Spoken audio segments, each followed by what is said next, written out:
আমি বিধায়ক নির্বাচিত হলে বড়খোলার প্রত্যেক জিপিতে জনগণের সেবার জন্য সেবাকেন্দ্র খুলব। ড অমিত কালওয়ার। বিজেপি সিন্ডিকেট ও গরু চোরাচালান নিয়ে ব্যস্ত, কাজের কাজ কিছুই নেই। ড রুমিনাথ।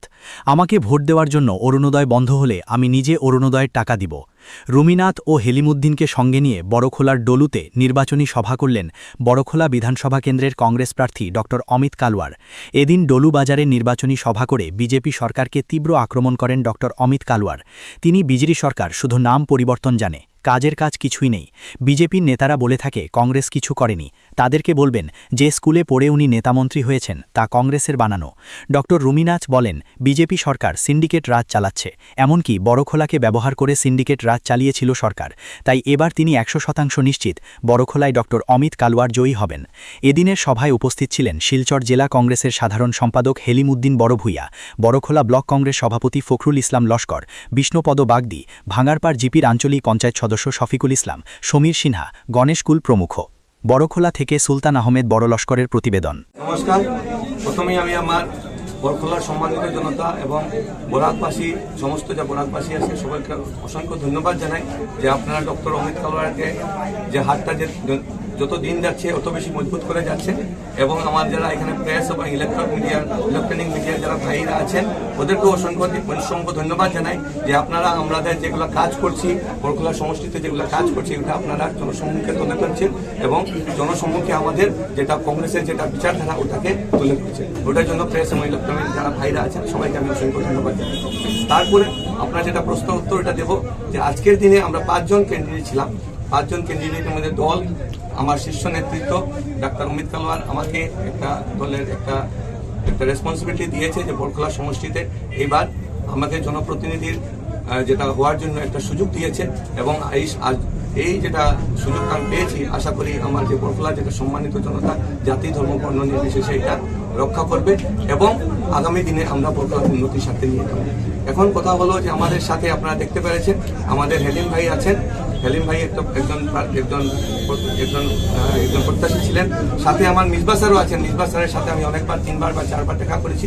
ওনাকে উধারবন্ধের প্রভারী দেওয়া হয়েছে, সুনাইয়ের প্রভারী দেওয়া হয়েছে ওনাকে। উনি দলের সাথেই আছেন, কংগ্রেস দলেই আছেন, এবং ওনার আমরা যেটা আশীর্বাদ পেয়ে যাচ্ছি ওনার কাছ থেকে, যেটা ওনার যেটা অভিজ্ঞতা আছে ওটা আমরা পেয়ে যাচ্ছি।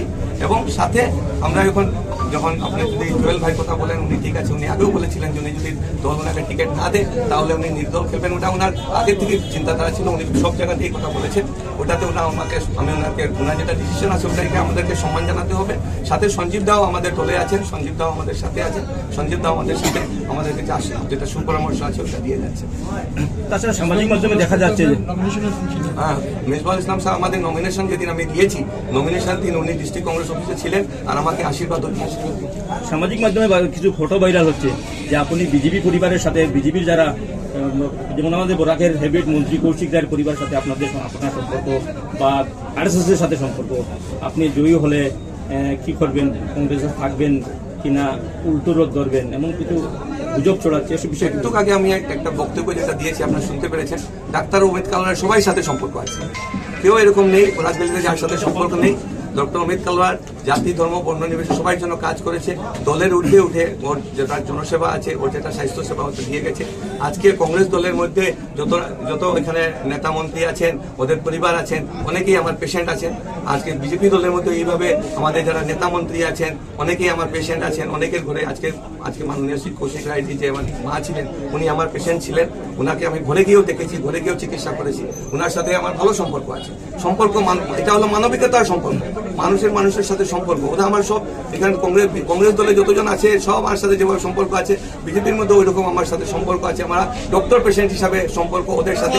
আর ডক্টর অমিত কালওয়ার যেভাবে ওদের সাথে চলে, সবাই ভাবে যে না একটা ভালো লোক। আজকে যতটুকু সমর্থন আমার কংগ্রেসের যারা আছেন আমাদের কংগ্রেসের মধ্যে, আমাদের যেটা কংগ্রেসের কর্মকর্তা আছেন, কংগ্রেসের যারা সমর্থক যেভাবে সমর্থন করছে ডাক্তার অমিত কালওয়ারকে, বিজেপির মধ্যে অনেক আছে। ওরা দেখছে যে না ডাক্তার অমিত কালওয়ার একজন যোগ্য প্রার্থী। ওরা হয়তো খুলে আসতে পারছে না যেহেতু ওরা বিজেপি করছে, কিন্তু ওদের থেকেও আমার সমর্থন আছে। ওরাও চাইছে যে ডক্টর অমিত কালোয়ার মতো একজন যোগ্য প্রার্থী যখন দেওয়া হয়েছে, ওরা এরকম যোগ্য প্রার্থী আজকে বরখলার এমএলএ হওয়া উচিত। ওরা দেখছে যে দল বিজেপি দল যেটা যে প্রার্থীকে ওরা টিকিট দিয়েছে, বিজেপির যেটা নেতারা আছে, বিজেপির যারা যারা যারা যারা কার্যকর্তারা আছে, ওরা ওটা ভালো পাচ্ছে না। এটার মধ্যে আপনারা হয়তো আপনারা যারা ফিল্ডে আছেন আপনারা দেখছেন, আপনারা বুঝতে পেরেছেন। আপনার জয় নিয়ে কেমন আশাবাদী আপনি? জয় নিয়ে দেখেন, আমি আগেও বলেছি আপনার এই বক্তৃতার মাধ্যমে, যেটা আমি স্টেজে বলেছি যে ডক্টর অমিত কালোয়ার যখন কাজ করেছে সর্বশ্রেণীর লোকের জন্য, সর্বজাতির লোকের জন্য কাজ করেছে, ও কোনো ভেদাভেদ করে নেই। আশা করি ডক্টর অমিত কালোয়ার যখন আজকে একটা উদ্যোগ নিয়েছে বরখলা উন্নতির সাথে, আজকে বরখলা জনতা অনেক সচেতন, বরখলা জনতা অনেক শিক্ষিত।